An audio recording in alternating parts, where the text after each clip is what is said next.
Que Dieu vous bénisse abondamment, téléspectateurs de la radio-télévision Voix de la Croix. Bienvenue à ce nouveau numéro du grand magazine de la croisade pour le renversement des principautés personnelles et familiales. La part de Dieu au cours de cette croisade, c'est le salut des âmes. Pendant que les frères prient pour le salut et la délivrance de leur famille, ils s'investissent à inviter les membres de leur famille et nous avons un fruit palpable de cet aspect de la contribution des frères. Voilà, nous avons en quelque sorte un invité aujourd'hui qui va nous partager comment, à travers l'obéissance à cet engagement à inviter les membres de nos familles, un frère a été authentiquement sauvé et transformé. Il s'agit du frère Sako Kwadio Léonce qui va nous partager comment, au cours de l'édition dernière de la croisade pour le renversement des principautés personnelles et familiales, il a été saisi par le Seigneur Jésus-Christ pour expérimenter le salut, et ce salut a été concrétisé et manifesté par une délivrance authentique de la drogue et de l'alcoolisme. Sois abondamment béni, frère Léonce. Merci d'avoir répondu à notre invitation. Merci à vous aussi. Voilà, nous l'avons dit, vous avez été invité l'année dernière par votre sœur, la sœur Marguerite Lombé, et votre histoire n'a plus jamais été la même. Vous avez été authentiquement transformé après avoir répondu à cette invitation. Ça, c'est la conclusion. Nos téléspectateurs ont eu à certainement écouter le témoignage, mais nous voulons en savoir plus et revenir là-dessus pour ceux qui n'ont pas pu suivre votre édifiant, percutant et bénissant témoignage. Comment les choses ont commencé? Qui était le frère Sako avant cette invitation à la croisade pour le renversement des principautés personnelles et familiales? D'abord, je vous remercie beaucoup. Et je suis ici, je dis merci à l'Éternel, mon Dieu, mon roi. Je dis aussi merci à ma grande sœur et son mari, Innocent Lombé, qui m'ont invité. Bien aimé, ma vie passée était vraiment presque une catastrophe, je peux dire. C'est cela. Parce que l'alcool et la drogue m'avaient presque bousillé. J'étais devenu dégueulasse. Une honte pour ma famille. Quand on disait, bon voilà, il vient de telle famille, mes parents avaient honte. Je n'avais plus de dignité. J'étais devenu sale comme un cochon. Et ce qui était marrant, j'étais devenu à la fois un danger pour la société. Parce que je faisais des actes négatifs, des choses qui, en tout cas, c'était pas bon. C'était pas bon. Et j'arrivais parfois à faire les bagarres. Mais frère Sako, qu'est-ce qui vous a conduit à la drogue et à l'alcool? Il faut dire que j'étais à Abidjan ici, à Abidjan, et lors de la crise post-électorale, je suis rentré au village en 2011. Et quand je suis rentré au village en famille, c'est là que tout a commencé. J'étais avec des amis qui consommaient. Et bizarrement, l'alcool est venu un coup dans ma vie, ce qui n'était pas comme ça. Avant, c'est vrai qu'on buvait souvent, mais c'est venu comme un esprit. Quand je me lève le matin, je ne bois pas, je ne suis pas à l'aise. Et je vais de bistrot en bistrot. Je peux travailler, avoir de l'argent, mais l'argent que je gagne, c'est dans l'alcool et la drogue. Vous voyez? C'est ça. Et arrivé un moment donné, j'étais devenu sale. Tous ceux qui m'aimaient m'ont abandonné. Personne pour me dire arrête. Et je continuais. C'était devenu autre chose. Imagine-toi, même les prostituées me refusaient. Donc, une chose intéressante à préciser, c'est que c'est vrai, vous preniez l'alcool et la drogue, mais au lieu que ça vous procure du plaisir, vous y investissez votre argent, mais ça renforçait au fait votre misère jour après jour. C'est-à-dire ça n'arrivait pas à vous satisfaire, bien au contraire, ça vous enfonçait dans le malheur et la misère. Ça m'enfonçait à chaque fois, mais moi je ne me rendais pas compte. C'est cela. Donc c'est un mensonge de dire que c'est parce que ça nous fait du bien qu'on boit, qu'on prend la drogue, c'est parce que ça nous fait du bien. Vous êtes en train de confirmer que ces personnes qui boivent et qui prennent l'alcool et la drogue sont au fond des personnes misérables. Nous, très misérables. Parce qu'au départ, on a l'impression qu'on prend pour un but. Moi, par exemple, le groupe dans lequel j'étais, on prenait la drogue pour travailler. On se disait qu'on prenait la drogue pour travailler au départ. Ça nous boostait dans la brousse, lorsqu'on nettoyait les plantations de cacao, ça nous boostait. Mais arrivé un moment, nous sommes devenus accros. Donc, ça montre qu'au départ, il y a un appât, c'est-à-dire il y a un argumentaire acceptable qui est mis en avant, voilà, comme vous le dites. Au départ, c'est pour travailler et après, ça devient une addiction et ça vous enfonce. Vous ne pouvez pas vous détacher, vous devenez prisonnier, c'est ça. Voilà. Quand même parmi nous, il y a d'autres qui disent, mais Joe, ça là, c'est pas bon. Ça, c'est pas bon. On dit, mais ça là, ça fait quoi? C'est ça qui fait qu'on travaille. Donc, on n'avait pas quelqu'un pour nous sortir de là. Et on se plaisait dedans. On se dit que la drogue et l'alcool, c'est la vie, c'est la jeunesse. On s'en tapait de cette histoire de Dieu. On ne faisait rien. C'est-à-dire, malgré que vous êtes misérable, malheureux, vous reconnaissez que c'est mauvais, mais quand même, le diable vous donne des arguments pour vous consoler dedans. Et pendant que nous sommes sales, nous nous voyons propres. Hein? Hélas. On se voit propre. Pendant que ceux qui voient, en réalité, nous voient sales, mais nous, on se voit propre. On se plaît là-dedans. Mais on pue comme, je ne sais pas quoi. Même là où je dormais, c'était comme un poulailler. Mais lorsqu'on me fait des reproches, moi, je vois ça propre. Hein? Je trouve que c'est propre. Donc, on comprend que c'est maintenant que vous êtes en Christ que vous réalisez que, voilà, sinon avant, je suis en Christ, le diable vous donnait toujours l'impression que vous étiez... Je pleure. Et je dis, mais pourquoi je n'ai pas connu le Christ tôt? Wow, c'est toujours comme ça. Et je regrette. Pendant que vous étiez dans cet état-là, est-ce que vous n'aviez pas souvent pris des résolutions de changer? C'est-à-dire sans Christ, est-ce que vous n'aviez pas essayé plusieurs fois d'essayer de changer? Il y a des jours, par exemple, succès. Quand il y a les surdosages, quand tu bois l'alcool et ça te traîne, tu jures ne plus boire. Tu jures ne plus boire. Mais il suffit que la dose passe. Et tu as envie de boire. Et tu recommences. Donc, ça confirme qu'il est impossible d'être délivré de la drogue et de l'alcool sans la puissance de notre Seigneur Jésus-Christ. En tout cas, pour nous qui étions presque des alcooliques, je peux dire.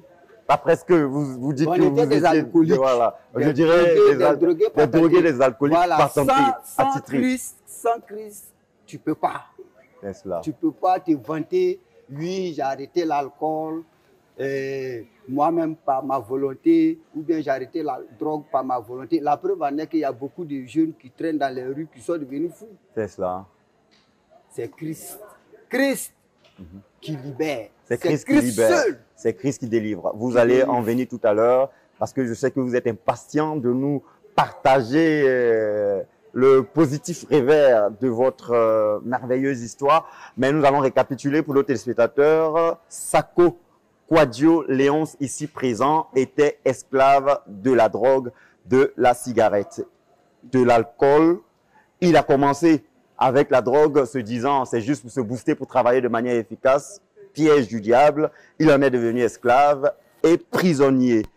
De misère en misère, il s'enfonçait jour après jour. Et quelles que soient les résolutions qu'il prenait pour essayer de changer, c'était impossible jusqu'à ce que un jour, vous êtes certainement impatient de connaître la suite de ce un jour. Il va nous raconter comment s'est créé le déclic de votre basculement des ténèbres de la drogue et de l'alcool à la lumière de notre Seigneur Jésus-Christ. Il faut dire que ma grande sœur, chaque fois, elle me parlait, elle et son mari, chaque fois qu'ils venaient au village, me parlaient de Dieu. Frère Sako, frère Léonce, qu'est-ce qui ne va pas? Regarde comment tu es devenu. Donne ta vie. Le Seigneur, il va te sauver. Mais moi, je m'en foutais, hein, parce que moi, ça ne me disait rien. Et l'année passée, lorsque ma grande soeur m'a invité, lors des renversements des principautés, Moi, je venais pour faire plaisir à ma soeur et à son mari. Je n'avais pas le Christ. Je ne venais pas pour donner ma vie au Seigneur Jésus-Christ en tant que tel. C'est cela. Voilà, je venais pour leur faire plaisir parce que chaque fois on me dit Dieu, Dieu, donne ta vie à Dieu. Donc ça m'a gâché en quelque sorte. Et je suis venu soudain. Voilà. Donc vous êtes venu juste dans l'objectif de vous débarrasser de cette invitation. Voilà, c'était ça mon objectif. Et arrivé ici, Seigneur Jésus. Alléluia. Il a fait le miracle. Alléluia.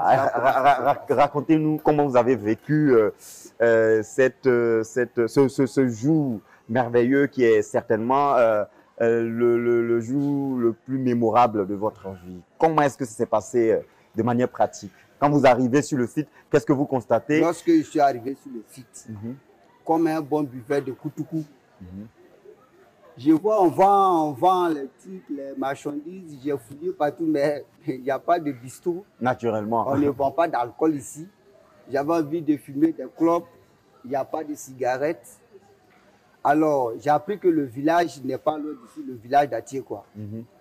Donc, je voulais me cacher, aller à Atiekwa, aller me mettre à l'aise et puis revenir.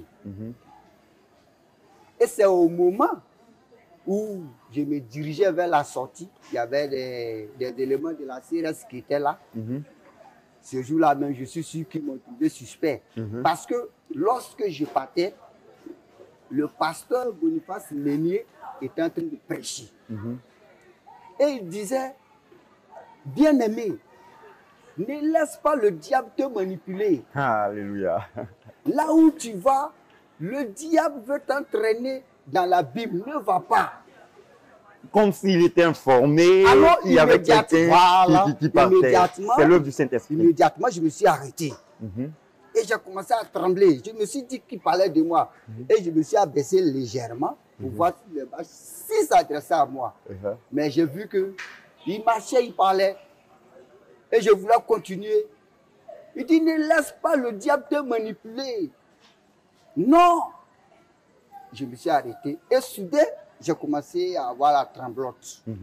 Et là, il dit, bon, ok, je vais aller m'asseoir un peu. Et puis après, je vais voir la suite. Et dès que je suis venu m'asseoir, immédiatement, il y a le pasteur Djebri Kwame Germain, il blesse dans le département d'Abengourou. Il est venu et puis il a touché mon épaule, il dit, frère Sako, viens. Et immédiatement, je l'ai suivi. Comme si ce n'était pas ma volonté, mais je l'ai suivi. Et quand je suis arrivé, on s'est déplacé juste à côté, il m'a dit, mais je vais te conduire à la repentance. J'ai dit, ok. Et il a prié d'abord. J'ai répété après lui. Et il m'a demandé mes péchés. Frère, peut-être que d'autres personnes ne vont pas croire. Mais c'était comme s'il y avait un ordinateur dans mon ventre. Je me suis vidé. Alléluia. C'était comme j'avais soif de ça. Donc je me suis vidé. Et voilà qu'après ça, il m'a ramené à la prière ici. Et ce jour-là, il y a une femme qui a jeté son bois. Elle avait mal au pied, elle a jeté son bois. C'était ce jour-là. C'est cela. Et le lendemain, j'ai été baptisé. Et après ça, mais j'ai eu une forte diarrhée. Je n'ai pas dormi la nuit. C'est-à-dire ce qui s'est produit dans mon corps, c'était inhabituel. Et pendant que je me lamentais, je disais à ma grande soeur, mais ça ne va pas. Mais ma grande soeur, elle se met à rire. J'ai dit, mais ça ne va pas, et puis elle rit. Elle dit, non, c'est le Seigneur Jésus-Christ qui a travaillé dans ta vie. Alléluia. Tout ce que tu as consommé dans le monde, c'est ça, il est en train d'enlever. Frère, il a fallu une semaine après, lorsque je suis retourné à Bengourou, que j'ai réalisé que le Seigneur Jésus-Christ m'avait délivré. Alléluia. Et racontez-nous comment est-ce que vous avez constaté, expérimenté cette transformation. D'abord, j'étais devenu léger comme un papillon. Et les gens me regardaient étonnés. Il y a d'autres qui disaient, on va voir s'il pourra tenir. Il y a des amis même qui achètent l'alcool qui viennent jusqu'à la maison. Donc, on vient te dire bonne arrivée. Il paraît que tu es allé à Abidjan, ta grande soeur t'a envoyé chez un marabout pour que tu arrêtes de boire, tu viens d'arriver. J'ai dit effectivement, elle m'a envoyé chez un marabout, ce marabout-là, c'est Jésus-Christ. Alléluia. Enlevez l'alcool devant moi, je ne bois plus. Précisons que c'est juste une métaphore, une manière de parler. Voilà. Sinon, Jésus est très, très au-dessus des marabouts. Et j'étais devenu, le zèle commençait à s'installer en moi avec une vitesse bon. Je ne sais pas comment expliquer, mais Vous avez je été me suis mis à authentiquement parler de transformé. Dieu. Vous avez commencé Je à rentrais prêcher dans le l'évangile. ghetto, dans les couloirs, là où j'étais dans le monde. Je partais là où se trouvaient ces amis-là, avec lesquels je marchais. Aujourd'hui, Dieu a touché certains d'entre eux parce que je suis allé leur prêcher la bonne nouvelle. Ils ont accepté et aujourd'hui j'ai 13 disciples. Alléluia. 13 disciples. 13 disciples, Un c'est parce fruit que concret de... il y a un qui est décédé malheureusement. Sinon, vous aviez Et 14. On dira, vous avez Il 14. y a deux qui ont rétrogradé. Mais je sais d'où vient la faute. Parce qu'à la repentance, ils n'ont pas dit la vérité. Ils ne se sont pas vidés. Et le mal les suivait. Mais l'église des Aranou, la CMCI des Aranou, là d'où je viens, la sous-préfecture des Aranou, les dirigeants et moi, nous sommes en train de mettre une politique en place pour les ramener. pouvoir les ramener. Et comment Sinon, vous voit la rapidement, Bogota, comment c'est- vous voit désormais à la famille? Vous dites que vous étiez Oui, j'étais la risée du village, la famille, mais on ne me comptait pas parce que là, même quand je rentre dans la cour, même je dis bonjour, bonsoir, ben écoute, c'est comme c'est du vent. Je n'existais plus. Quand on fait le programme de famille, on ne m'en parle pas. Même ma propre mère était décédée. J'étais au campement. Mais on ne m'a pas calculé. Je ne savais pas que ma mère était décédée.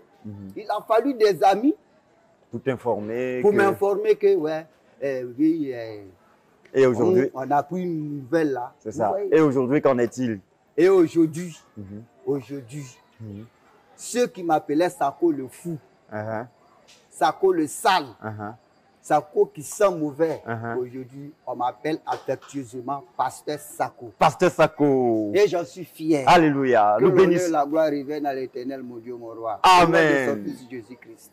Amen. Amen. Voilà, nous rendons toute la gloire au Seigneur pour son œuvre de transformation authentique opérée dans la vie de notre frère Sako, qui était esclave de la drogue, de l'alcool, de la cigarette et qui est aujourd'hui transformé, fruit de l'action évangélique au cours de la croisade pour renversement des principautés personnelles et familiales de l'année dernière. Nous bénissons le Seigneur pour cette œuvre, occasion pour nous d'inviter les frères à ne pas désespérer et à inviter les membres de leur famille. Voici un fruit pratique. Il a été invité par sa sœur et son époux et l'époux de sa sœur. Et aujourd'hui, il jouit d'une transformation authentique.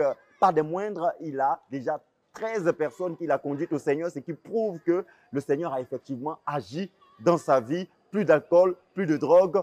Sako le fou est aujourd'hui le pasteur Sako. Jésus peut faire de même dans la vie des membres de votre famille qui souffrent peut-être de la même situation et de d'autres situations peut-être plus concentrées que celle du frère Sako. Merci beaucoup, frère Sako, d'avoir répondu à notre invitation. Nous publierons le témoignage du frère Sako en intégralité sur les antennes de la radio-télévision Voix de la Croix et sur nos pages Facebook et YouTube, CMCI Côte d'Ivoire et RTVC Côte d'Ivoire. Chers téléspectateurs, merci d'avoir été avec nous pour ce numéro du Grand Magazine. Restez connectés sur les antennes de la chaîne de la Bible et à demain pour un autre numéro du Grand Magazine.